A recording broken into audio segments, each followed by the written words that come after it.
जय श्री राम मित्रों, आपके अपने YouTube चैनल भक्तिरस पर आपका स्वागत है।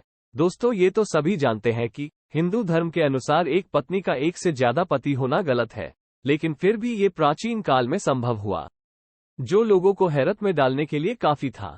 महाभारत की द्रौपदी किसी परिचय की मोहताज नहीं है। द्रौपदी भारत की वो महिला है जिसके 5 पति थे, या वो 5 पुरुषों के साथ रमण करती थी।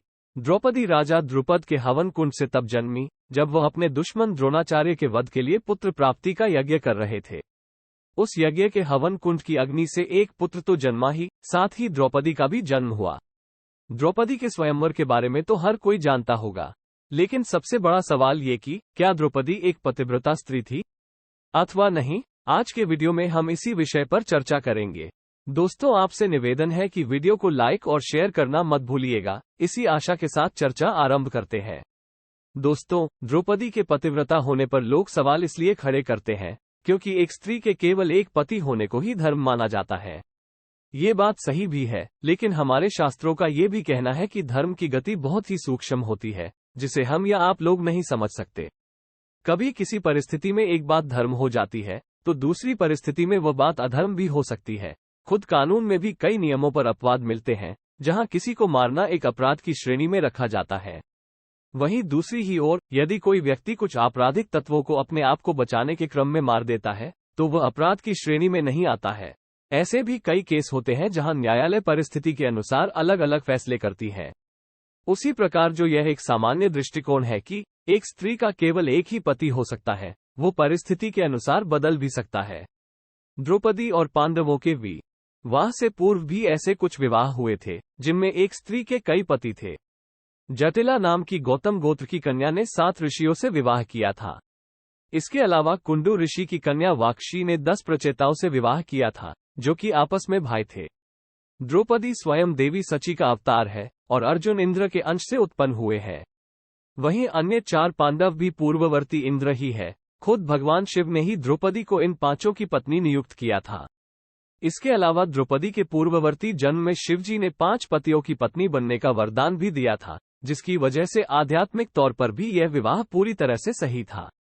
द्रौपदी का विवाह जो पांडवों के साथ हुआ था वह भी कोई ऐसे ही नहीं हुआ था, बल्कि पूरे सोच विचार कर और सभी की रजामंदी से हुआ था, तथा इनका पाणिग्रहण भी पूरी वैदिक रीति से हुआ था, जिसकी वजह से सामाजिक दृष्टिकोण से भी यह विवाह एकदम सही था, क्योंकि इस विवाह में समाज का साथ था। अगर किसी ने इस विवाह पर कोई सवाल उठाया था तो वो तब ही उठाया था जब उनके पास कुछ बोलने के लिए नहीं रहा था, यानी कि द्यूत सभा में, जहां द्रौपदी के सवालों को सुनकर जब विकर्ण उसके पक्ष में बोल गया था तथा जनता कौरवों को सुना रही थी तो उनको चुप कराने के लिए कर्ण ने इस विवाह पर उंगली उठाई थी और द्रौपदी को वैश्या कहकर बुलाया था।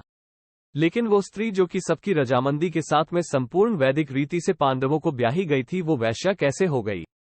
कुछ लोग द्रौपदी के पतिव्रता होने पर इसलिए भी सवाल उठाते हैं क्योंकि उनके बीच ऐसी अफवाह फैली हुई है कि द्रौपदी का कर्ण के साथ कोई प्रेम संबंध था।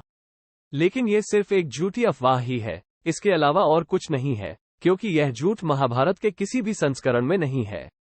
द्रौपदी पतिव्रता इसलिए भी है क्योंकि उसने सभी अच्छी बुरी परिस्थितियों में अपने पतियों का साथ दिया था। कौरवों ने, जयद्रथ ने और कीचक ने उस डराया धमकाया और यातनाएं भी दी, साथ में ये लालच भी दिया कि उसके पति नष्ट हो गए हैं, अब वह अपने पति को त्याग कर कौरव, जयद्रथ या कीचक में से किसी को चुन ले। लेकिन द्रौपदी ने इन सभी दुखों को सहा पर अपने पतियों का साथ नहीं छोड़ा। द्यूत सभा में भी वो द्रौपदी ही थी जिसने पांडवों को दास बनने से बचाया था और अपने धर्म का लोहा मनवाया था। वन पर्व में द्रौपदी सत्यभामा संवाद में तो ये बताया गया है कि द्रौपदी कैसे अपने पतियों और सास के सेवा सत्कार में लगी रहती थी।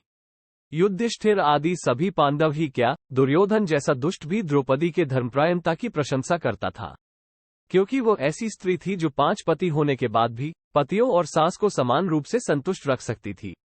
दोस्तों, आशा है कि हमारा यह वीडियो आपको अच्छा लगा होगा।